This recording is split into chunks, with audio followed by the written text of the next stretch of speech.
Hi, I'm Tina Brock, and I'm your host for Into the Absurd, a virtually existential dinner conversation. And I am coming to you from the Slipper Cafe here in the Bella Vista section of Philadelphia, where we are really excited to be talking with author Jerker Bjornson this evening. And Jerker is he's a scholar and he is an author who's written a number of different books on August Strindberg, the work of playwright August Strindberg. So we're going to be taking your questions and we're going to be taking your comments in the chat throughout the evening, so please do join us. And to set the stage a little bit for this special Into the Absurd this evening, a little bit about August Strindberg, born in Stockholm in 1849, and Jerker Bjornson, who is our guest this evening, is going to be...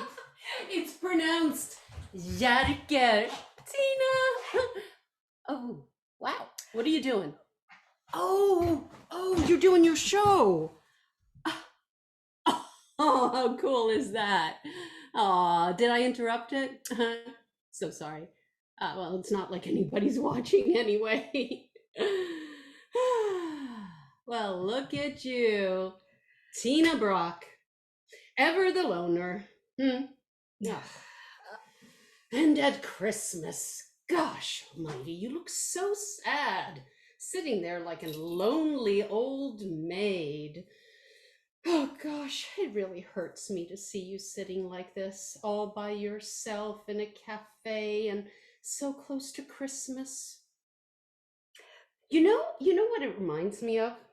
The way I'm feeling right now, it reminds me of this one time when I was in Paris and I ran into a wedding party in a restaurant and the bride was at the bar knocking back margaritas with the maid of honor. Just so bored with the whole thing. Do you know where the groom was? He was playing pool and taking bets. And I'm sitting there thinking, this does not bode well. Okay, so it's not a great example, but my point is, it's the exact same way I'm feeling right now, looking at you, mon chéri, sitting all by yourself. You know what I think, Tina Brock? I think you should have kept him. Do you know that I was the first one who told you, forgive him? Do you remember that? I know that you were hurt. But sometimes in long-term relationships, we just have to have selective hearing. You'd probably be celebrating your 30th wedding anniversary by now? Gosh, do you remember that Christmas when you went out to the country and visited his family and you came back and, oh gosh, you were so happy, you glowed. And you talked about the virtues of home sweet home and you couldn't wait to get away from the theater. You even stopped going on auditions. Well, home is best, no doubt. And then the theater and the children. Oh, not that you know anything about children. That window closed a long time ago. God, this place is dead. Hello? Well, guess I'll just have to help myself. Look what I got. Just came from the Swedish market. It's called glögg. It's very good. It's supposed to be warm. Here, have some. Have some. It's good cold too. All right, suit yourself.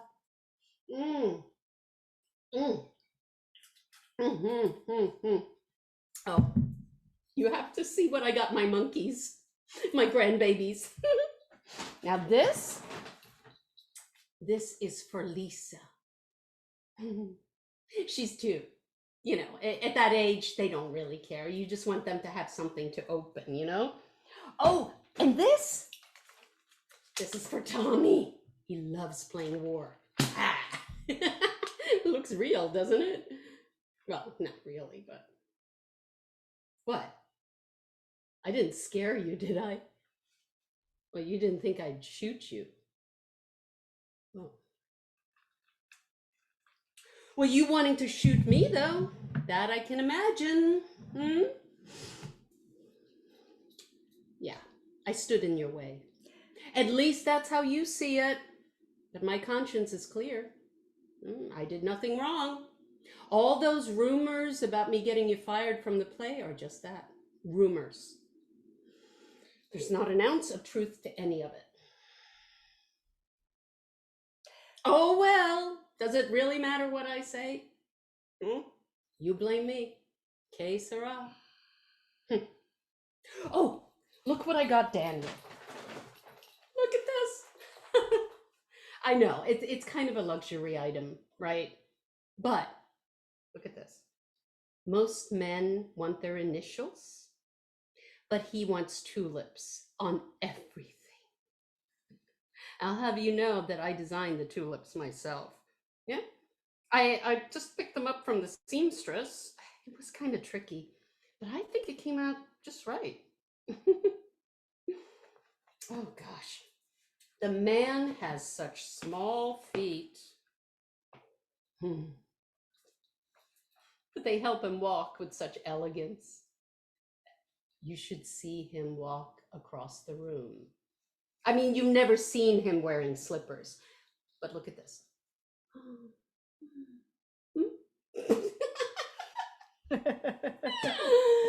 Oh gosh. And then when he gets mad, damn people who can't learn to make a decent cup of coffee. He still gets worked up over nothing. Did I tell you that we have someone come and cook and clean 3 or 4 times a week? Her name is Sue. And Daniel gets so impatient with her if, I don't know, if she doesn't make the coffee as strong as he likes it, or I don't know, she hasn't swept the stairs. Oh, and if he gets up in the morning and the floors are cold and his favorite slippers aren't around, Sue is so stupid. She tidies up and I can't find the damn things. But then suddenly there they are. But then when he gets home from work, they're gone again. Sue has stuck them in a drawer under the dresser in the bedroom or something. He's so silly sometimes. Oh, I shouldn't be making fun of him like this. He really is a sweetie, though. You should be so lucky to have a man like my honey bear, Tina Brock.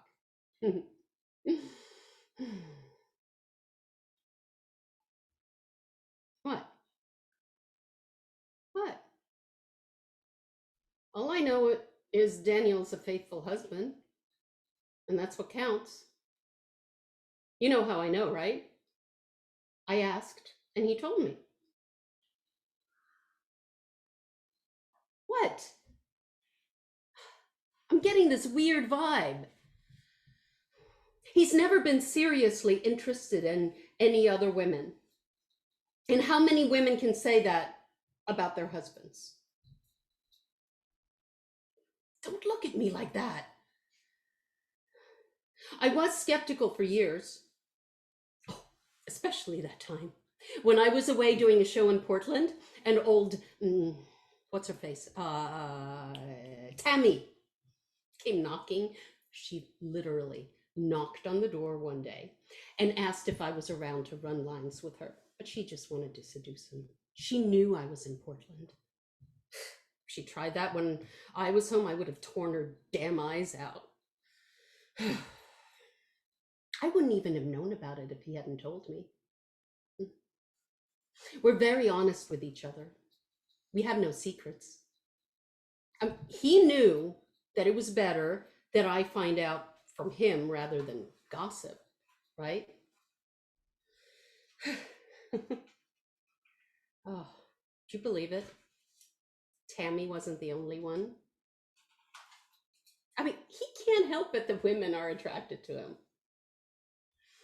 Oh, have you seen the men that they're married to? He's so much better than any of them. All that he's accomplished as a broker, as a producer, and he's handsome too.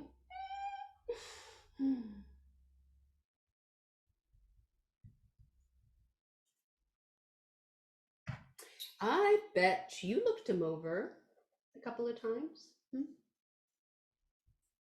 I could never trust you, Tina Brock. But you're not his type. And you always seem to resent him somehow, you know? I know, that's why you should join us tonight. Just show that there aren't any hard feelings between you and Daniel, or between you and me at least. I don't know, but it feels so weird to be frenemies with you.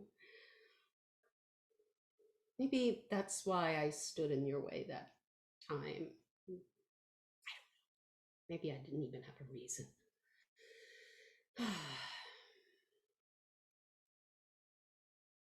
I'll admit it. Our friendship is pretty odd, wouldn't you say? Okay, it's not really a friendship. We're not friends. Honestly,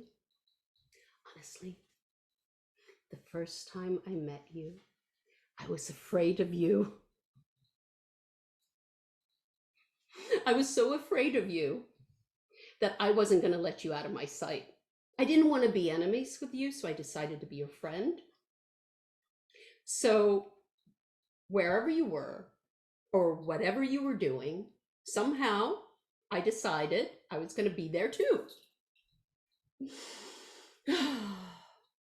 But whenever I invited you over to our house, there would be this tension. I could tell that Daniel couldn't bear having you there.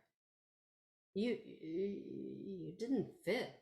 Call it the proverbial third wheel, or call it having a virtual stranger in our house. Whenever the two of you were in the same room, he'd eventually just find an excuse to leave. He didn't like you, and he hated having you visit. Hated it. I tried everything to get him to be at least polite to you, but I couldn't. He was just so rude. That is, until you went and got engaged. Then, all of a sudden, seemingly overnight, the mood between you changed. It's almost as if you could finally show your true feelings for one another now that you felt safe. You know, 3 became 4, and it wasn't so odd. Tension was gone. Poof. He'd put his hand on your shoulder, and you'd stroke it and look up at him. Aw, lover boy. Then what? I wasn't jealous. Why? So strange. I remember when you were godmother to Samuel, I had to convince Daniel to kiss you at the baptism. He eventually did, but you looked so confused.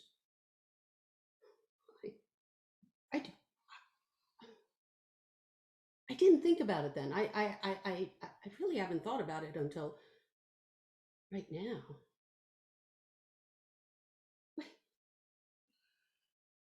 Wait, no wonder you looked confused.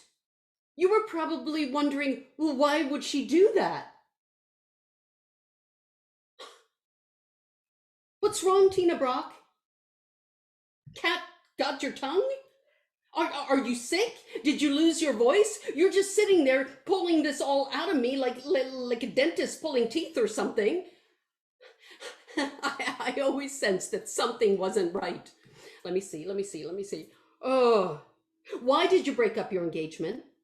And why didn't you ever visit us again after that? And why won't you accept my offer to come over tonight? Just shut up, shut up. Don't you say a word. I know now. It's because of this and this and this and God, it all makes sense now. That's the way it was. Ugh. I'm not sitting anywhere near you. I can't hardly even look at you.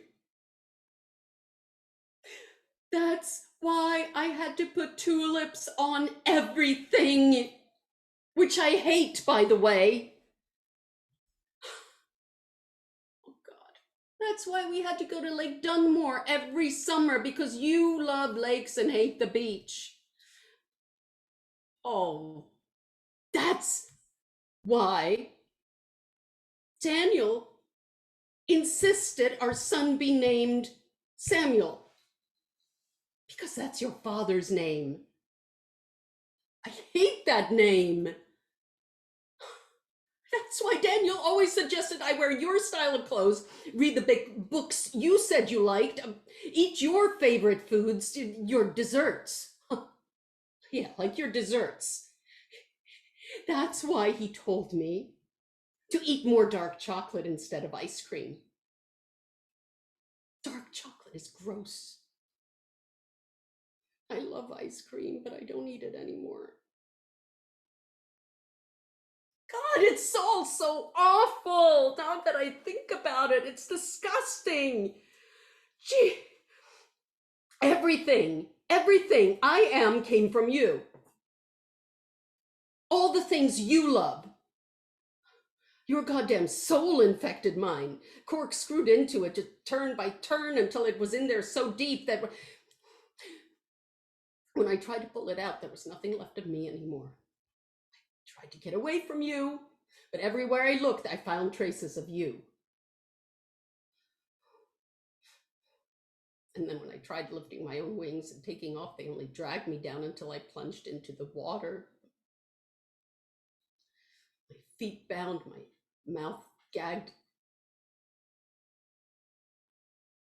I just struggled to free myself, but the more I tried to escape, the deeper I sunk. And you were waiting for me at the bottom, a giant crab holding me between your claws. There I am now. Eyes open, mouth open, drowned. I hate you. I hate you. I hate you.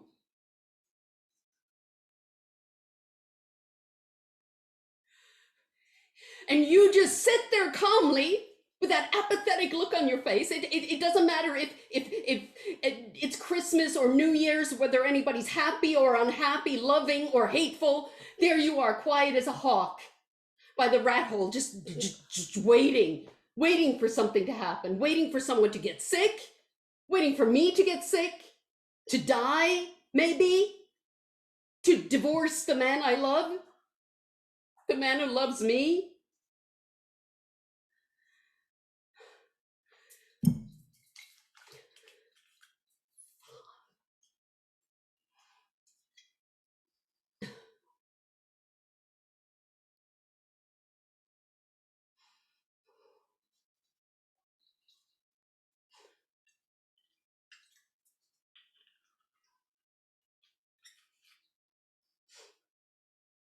I pity you. Yeah. I pity you, Tina Brock, because I know that you're unhappy and wounded and you're angry because you're crippled inside and don't know what to do with yourself. But I can't be angry at you. I want to be, but I can't. See, you're the weaker one. And what happened between you and Daniel doesn't bother me one bit. Why should it? I never even think about it. Why should I? So what if I eat dark chocolate? I've heard it's good for me. I can enjoy it just as much as you can. It really doesn't make any difference. And so what if I wear the same styles as you? So much the better. I like scarves and color and jewelry. But see, that only makes Daniel want me more. You lost, Tina. You lost. He never talks about you or thinks about you. I'd know. You figured I'd have left him a long time ago, like you left that weakling fiance of yours, but no, I didn't. No, that's not the way I do things. I don't have the regrets you have. I never will.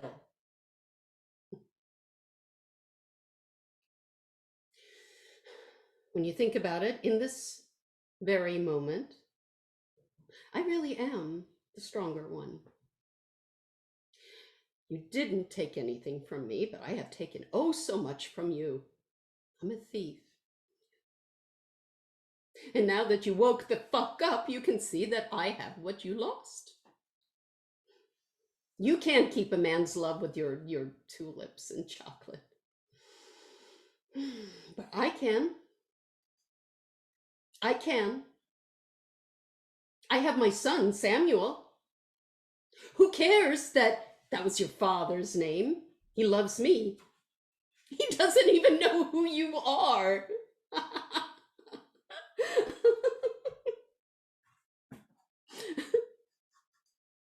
And why the hell can't you say anything? I used to mistake silence for strength, but maybe there's just nothing going on in that puny brain of yours.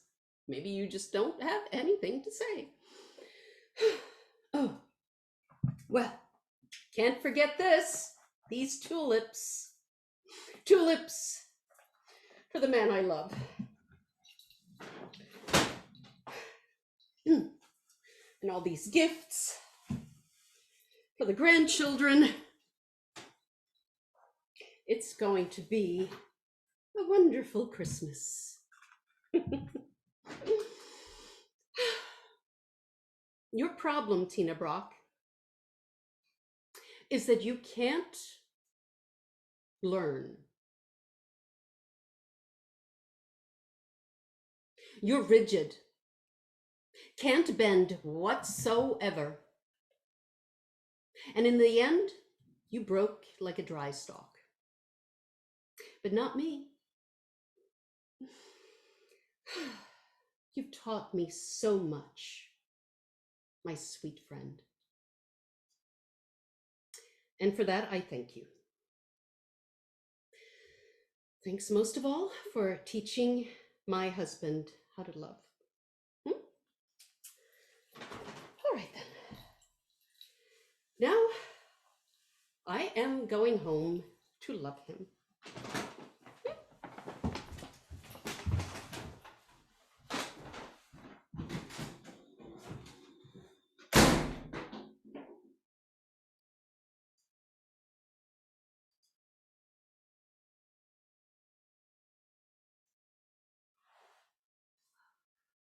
Okay, then. Well, listen, happy holidays, everybody, and be good to each other out there, and we will be right back.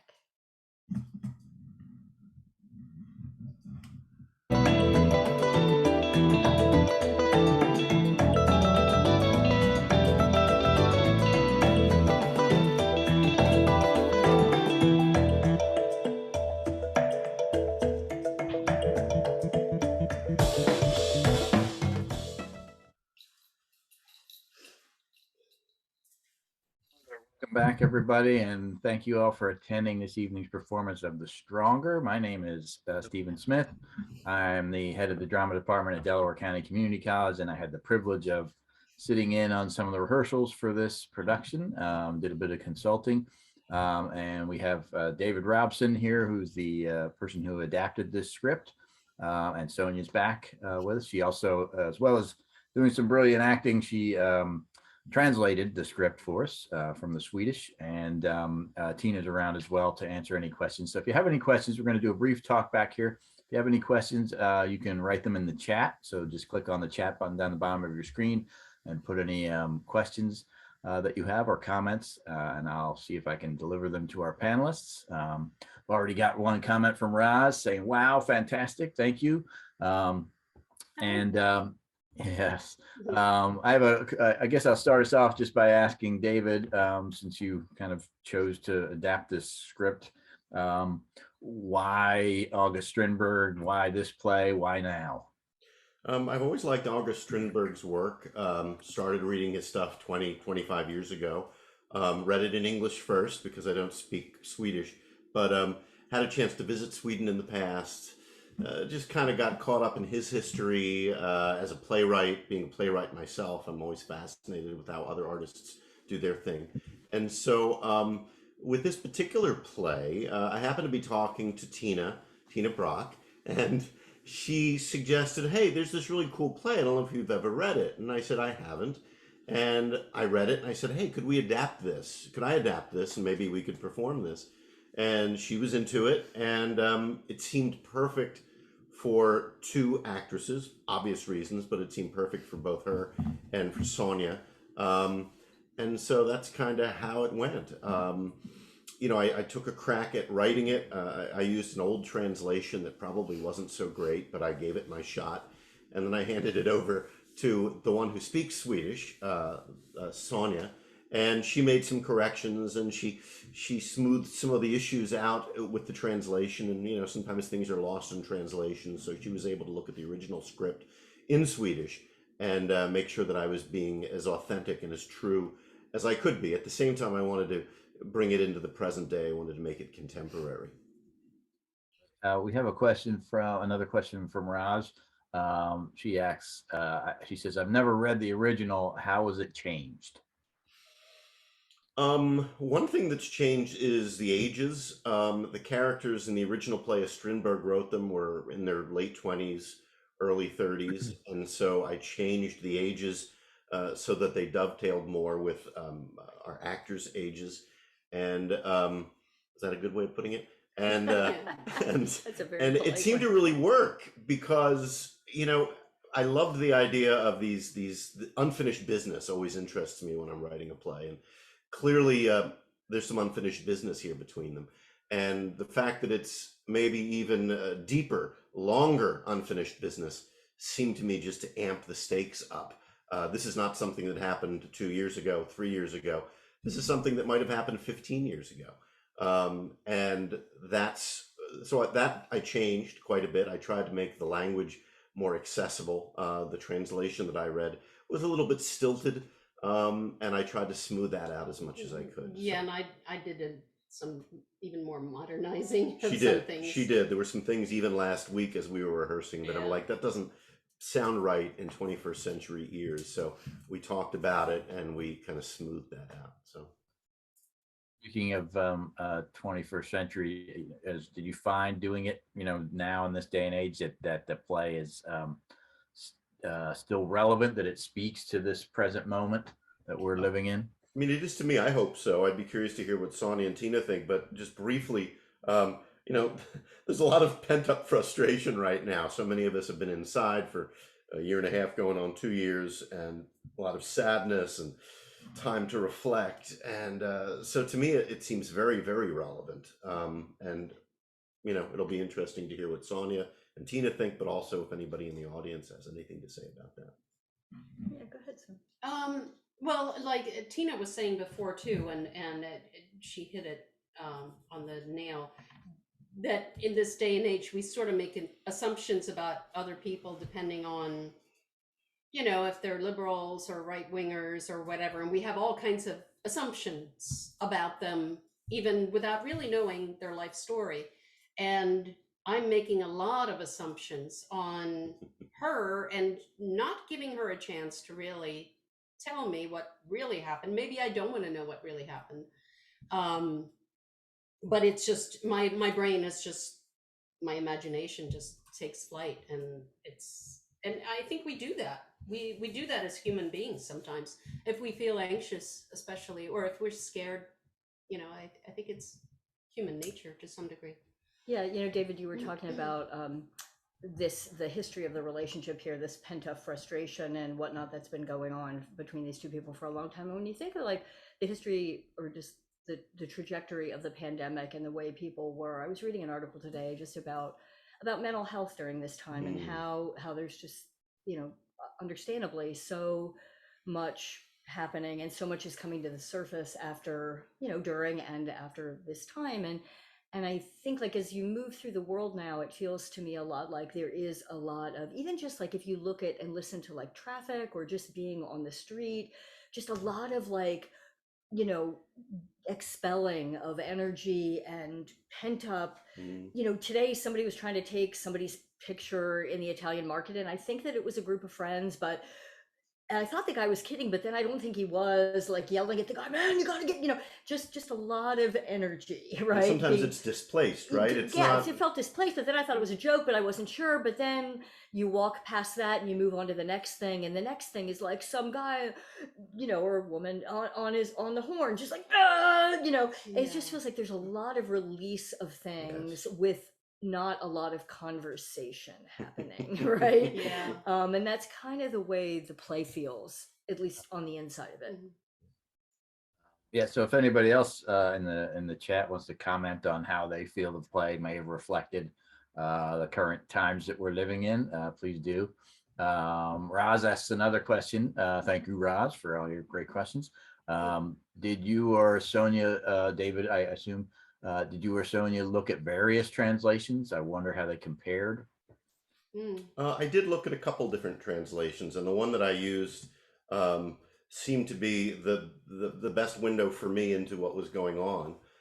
It helped me understand it. So I did look at a couple of them, and so the one I based it on was still an older one. To be honest, I'm not sure that Stronger has been translated in the last 50 years. I think probably the newest translation's 40 or 50 years old. Yeah. I'm sorry. So go right ahead. What was interesting to me, looking at the translation and then going back to what Strindberg wrote, I feel like often the translations seem more stilted than the way he wrote it in 18 whatever. I mean, he did a lot of like this kind of, I don't know, should I? No, maybe. Dot. There's a lot of those kind of ellipsis. Yeah. A lot of that kind of thing, like it almost like modern kind of mammoth or something like that. Yeah, it feels like it speaks to the inner psychology of like what is so much a part of his work. Right, but often the translation gets you lose that. You said you lost a lot of that, right? Standard too beautiful, too well written. Like he wrote it the way people spoke then. Or the way she was thinking. Right, the way she was thinking. Right. Yeah. X. So yeah. I do So think Sonja, did that affect the way that you then acted the role? Yeah, I think so. Yeah, just going back and seeing because a lot of it seemed to be to herself and just like unfinished thoughts just kind of coming at her a lot. Tina, you were saying something? No, I was just going to say, like, watching Sonja perform it from this space seems like a lot of intersecting synapses in her mind coming together, like a car crash, like a lot of different things coming together as she's sort of putting together this puzzle, but not really. It does really feel like she couldn't bear to have me speak, in a way, is what it feels like being on this end, because if I did, it would sort of, it would topple that intersectional synapse thing that you're working on, right now. It's almost like it feels like you need to put it together that way to have some justification for being angry, and I think that's very modern. I mean, it's not something. Modern in the sense of it's like always been a thing, but like it does feel now like we're going to pick and choose the facts, the ideas, the things that we need to support whatever position it is we want. And I don't really, it may not be about the conversation. Yeah. Right. I mean, it may just be about being enraged. I don't know, or building something And that you can support, you know, in your maybe mind. I'm going through a lot of crap with my Daniel at home that is just like, you know, and I see you and I'm like, oh my God, yes. You're working it out through her in a I way. guess so. Yeah. Yeah, well, Yeah. What I like- projection's a dangerous thing. Yes. It is. What I like so much about the play is when I first read it, it seemed, and it looks on the page like just a monologue. And what Sonja and Tina did so well, just right from the beginning, and I think the split screen really helps this a lot, is it made it more of a dialogue, even though only one speaks words. The fact that we see Tina up close, and we're kind of going back and forth between the two of them and seeing how each reacts to the other one way or another, it really does feel like a dialogue to me. It does feel like a conversation, not in a verb, not completely verbal, but it still feels like a conversation to me. And, you know, whatever it is you're giving her or not giving her, she's getting something from you. Yeah. We don't do the version where we put the like ellipses, like we put the word bubble above the head, and then like whoever's the pilot for the evening, like in your case, Steve, you can just type in there whatever you think I'm thinking, right? Yeah. He's crazy. You just have the cockpit pilot Whatever, just type yeah. in like what? Yeah.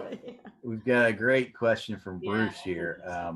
So yeah, he's kind of making a connection with another sort of what's the word that you would use for Pinter? That sort of sense of impending doom or dread, you know, that Pinter has. Anyway, he says with the ellipsis dialogue in Strindberg and the ellipsis dialogue in early Harold Pinter, have you thought about a connection or influence of Strindberg and Pinter? I don't know if I've ever seen anything where Pinter was influenced by Strindberg, but they certainly have some things in common, you know, with the sort of effect that they have on an audience. What do you think, David? Strindberg influenced so many people. Sure. So many people. This is not one of his more out there plays. This is pretty realistic, you know, but compared to like Dream Play and so forth. But he worked in so many different genres of play throughout his career that I just think he had such a tremendous influence on so many. And I'm not sure even if Harold Pinter was still around, if he'd be able to say, yes, definitely.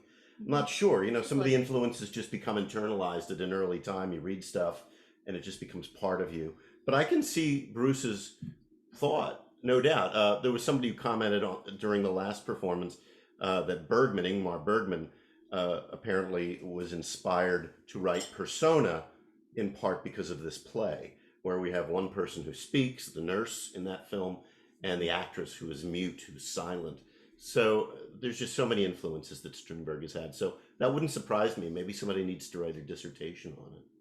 And you pointed out, I think when we were talking, David, about what illustrations or images would work for to sort of talk about this play as a postcard, and Edvard Munch they influenced each other very much, and that sort of like surreal. They hung out together.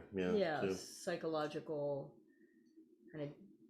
Yeah. You definitely see the sort of similar existentialist sort of dread and hostility, that sort of pent up hostility in this character and in some of Pinter's characters. And you know, in our earlier performance, Tina, you kind of were making connections between Beckett, another existentialist playwright, and this role that you're playing. I mean, your role is all about sitting and listening.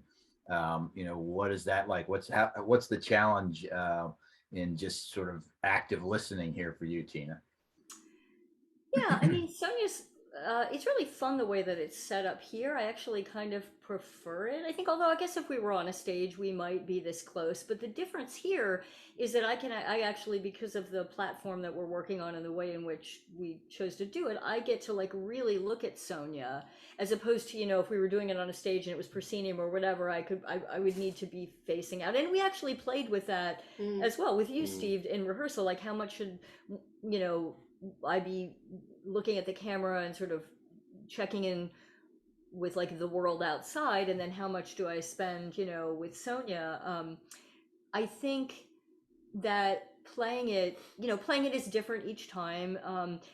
The second time tonight felt very different than the first time, which is gonna feel that way, I think. But it's really a joy I've worked with Sonja so many times, and you know, we've had so much fun together.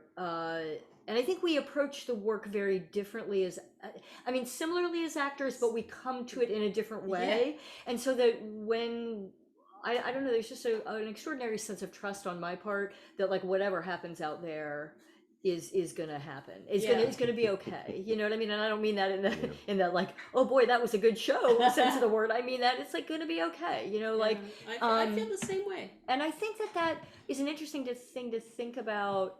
Like, I try to imagine doing this play with somebody I didn't know in this format and in this setting, and I think that's one of the reasons we decided to do it. So it is just about the listening, but it's also like it feels really good to be able to just know that Sonja is going to present me this buffet of everything. Weirdness. That I can just buffet. It's not, no, you are not the buffet of weirdness, but there's sort of like so many things to choose from. Right? I feel like I'm at the buffet table and it's like, okay, which thing am I going to respond to now? Because there's so much happening. So it's great fun. And it also, we talked a little bit about in the last talk back, how, if you really listen, it does start to work on your own internal machinations as well. You know what I mean? Like, it is like you're having a conversation. It's just, you might be doing it with yourself. In the sense of like being able to fold back on yourself and think about, wow, it makes you think. So I guess like watching a movie or reading a book or whatever, it has that benefit to it. It feels like I am talking though, which is what's weird. It is interesting. It is interesting. A lot of us as actors have had to do things on Zoom lately, and as from my own experience, I haven't really. A lot of it, felt like there was no connection between the audience. But this particular play, I think Sharon kind of points this out. She says, beautifully acted, Tina and Sonja. Your character, Sonja, was so incredibly desperate and obviously afraid of losing her husband. And Tina, your silence made Sonja's character appear even more desperate and weak. And the virtual production highlighted the facial expressions for both of you. I think that's true, that this play kind of lends itself to Zoom, to this format in a way. And last time, David pointed out that, we can really see, Tina, your expressions, and the fact that you set it up in a way that, at the beginning, that you have us as an audience out here, that you also had us to sort of bounce those expressions off of. So I think this is sort of one of those plays that actually does lend itself to this unusual format. And Roz said something similar there, that about the split screen and that it highlighted the heightened, the sense of dialogue, right? Yeah. Tina's facial expressions. Yeah.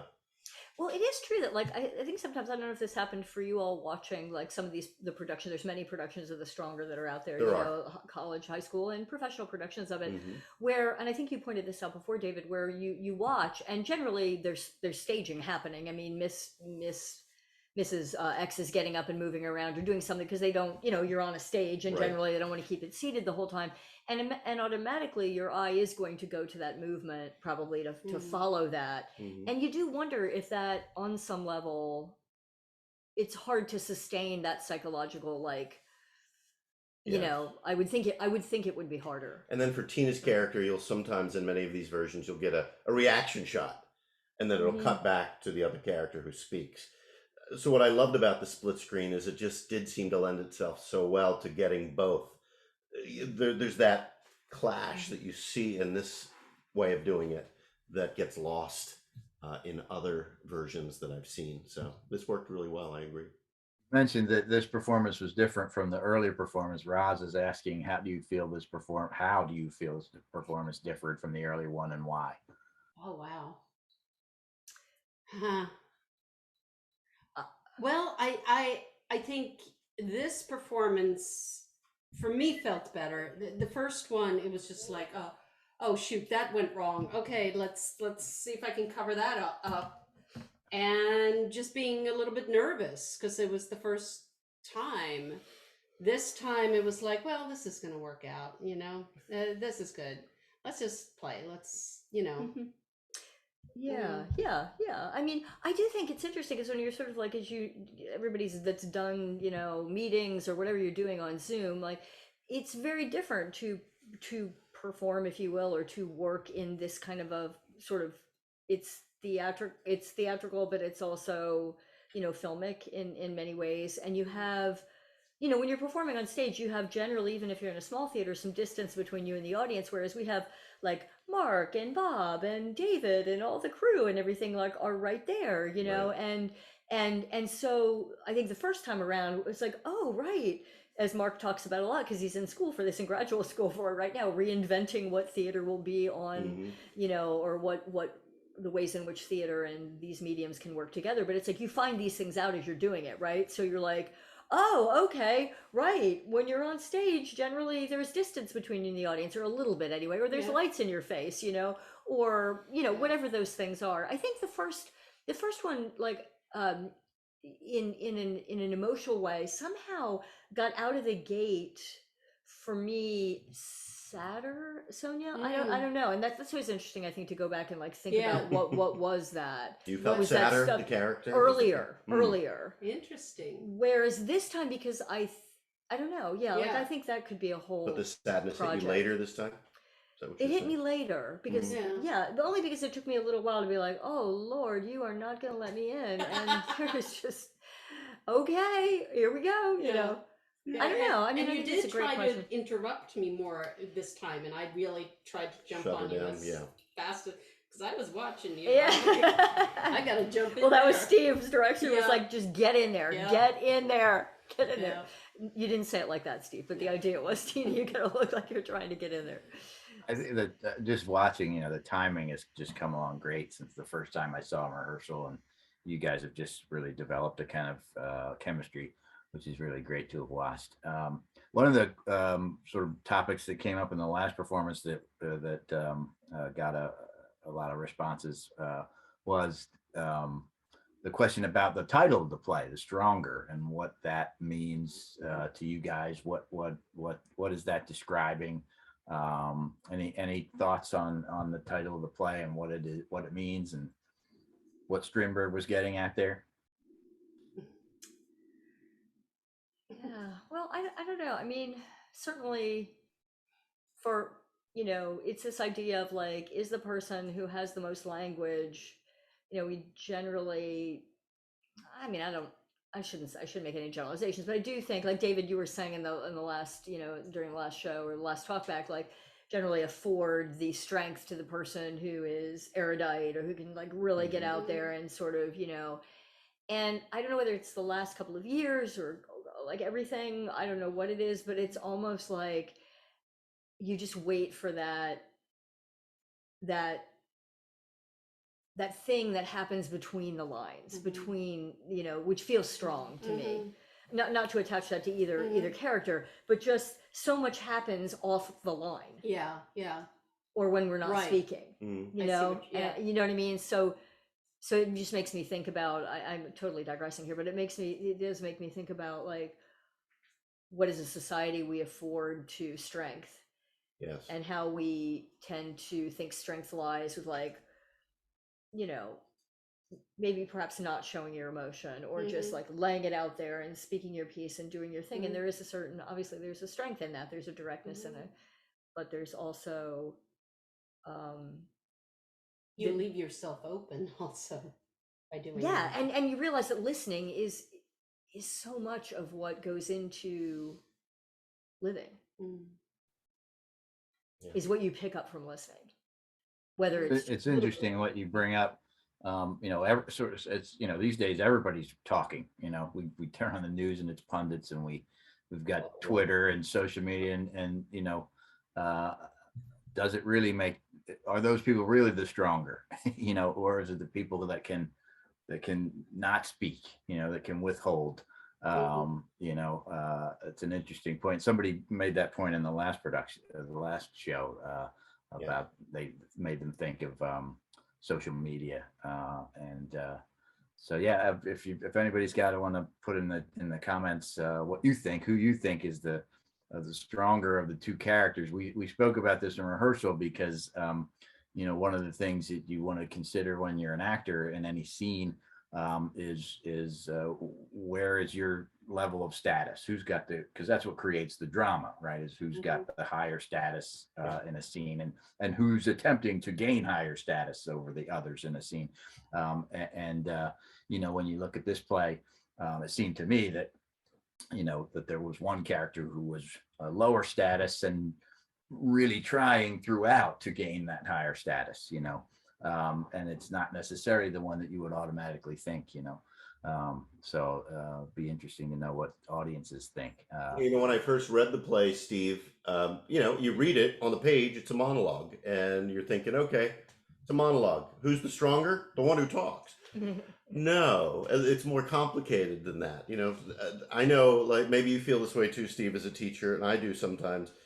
Sometimes I just have to be quiet. And sometimes as the teacher, I feel like I've been conditioned and trained myself to just keep talking or to keep pushing and pushing. Whereas sometimes, you let a question hang out there and maybe it becomes uncomfortable for the students.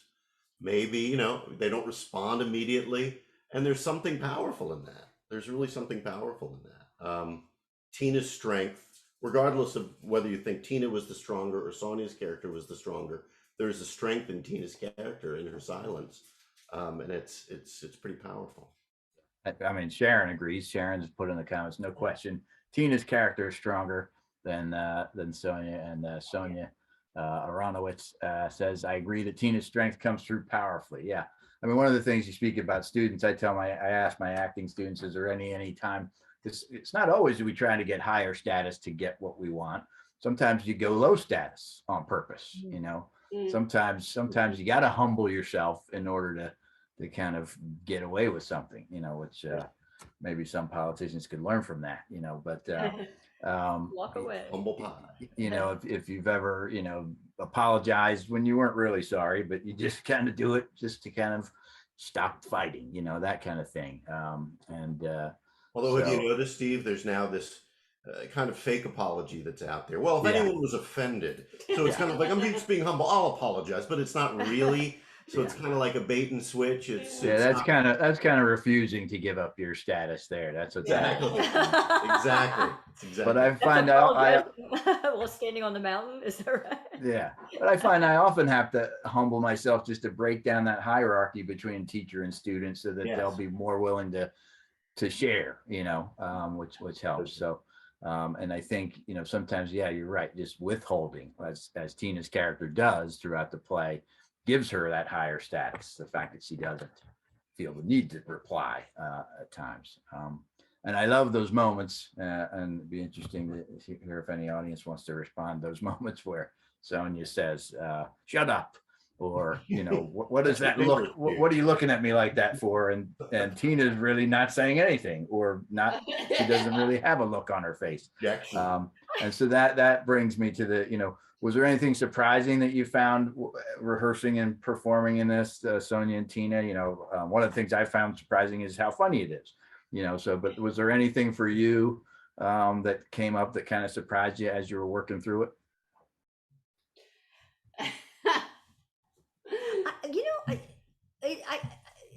I discovered something that you spoke to just a couple of minutes ago, Steve, and that is that as we worked on it, because it's not a physical play and we're not up moving around and we don't have to worry about the blocking, and we just had to get the technical part right and figure out all that. It felt as the rehearsals went on, and it's like we were doing them once every couple of weeks. First, we started back in June, and we do them every couple of weeks, and we'd get together, much like go to and I was going to go to Sonja's house and sit around and sort of do what we're doing right now, and so in that way, there weren't those big, how when you rehearse sometimes and you take these big leaps and you're like, wow, the script really jumped ahead a huge amount on that rehearsal, or and Sonja had all the lines, so that obviously, so that was a lot of Sonja figuring out that and how to get around it. But what was interesting is I've never worked on a show where it felt like it changed, but I don't know that I felt that. If that makes sense. You said something about it, Steve, how the relationship was different or something, but I've known you for so many years that I can't say I felt I feel more connected, more or less connected. Sure. But so I think that might have been on the outside, which if that makes sense. Does that make sense? Like I didn't, Yeah. you should speak. Also, the first time that Steve saw it, I hadn't looked at the play for a week. So I was really like, Oh, is that what it was? Flying yes, blind. I was flying blind. Oh, great, thanks. Yeah, I was. It was a busy week. What can I tell you? I was having PT and all kinds of stuff. PTSD. No, No, so I it basically sucked. Listen. So, but then we did it again without Steve watching, and it got better because it was like, It was okay, Steve's direction. yes, It was all and him. with It was all yes, Steve. and It was with all Steve's Steve. Thank you. I take all the credit. Yeah. But does that make sense? So yeah, like you know how when you Yeah. like because you take that blocking aspect out of it, so it's almost like you're blocking it internally. Yeah, like that's you're true. Good way to put it. psychologically Yeah. mining it. Yeah. And I don't. That's interesting. I don't. Yeah, It no, feels I know differently. what It's you're almost saying, yeah. more like film, like working A on little film. bit, yeah. Oh, that's interesting. Bruce comments again that the split screen really lent itself to emphasize the minute facial expressions of the actors is uninsurable in a theater, right? Which exactly. Yeah. Yeah. I'd love to see another play performed the same way, perhaps a theatrical version. Yeah, My Dinner with Andre would be great. Yeah, there you go. Yeah, good point, Bruce. Yeah, it's tricky to find, because and I hope, as Bob puts up the link, if you liked what you saw, that you'll maybe support IRC by making a small donation or any kind of donation. There's a link there, but and I hope you'll support all Philadelphia theater. It's been a rough time for a lot of theater people in these past couple of years, and one of the tricks is if we're going to go with Zoom and we're going to try these new technologies and what works and what doesn't. Not every play works on Zoom. I've seen some great stuff. I saw The Wolves that Philadelphia Theater Company did, which is brilliant, sort of a character show about a women's soccer team, and this play works. And I think you're right, Bruce. My Dinner with Andre would be great. But we're all kind of finding our way through this unprecedented time. So if you can help out the Philly theater community in any way, it'll be greatly appreciated. And please, if you feel compelled, donate to IRC if you like what you saw, which I certainly did. It's been a pleasure working with everybody on this. And so thanks everybody. And thank you for coming, folks. And please check out what IRC is doing in the future. Tina. Yeah. Well, thank you, Steve, for all your help and your support. And Mark Williams, who's working on this project right now with us, is he's in the graduate program at the University of Maryland. So he's studying all the ways in which we're going to be using technology and things that Mark is thinking up for his thesis right now, that we're going to be figuring out the ways in which theater, small, large, and medium size, because it looks like, we are going to need to accommodate all different kinds of and ways of seeing theater and getting the word out there and seeing things. So I hope that if you're not on the IRC's mailing list, you'll head over to the IRC's website and join our mailing list, because that's how we'll communicate. We are definitely coming back in 2022.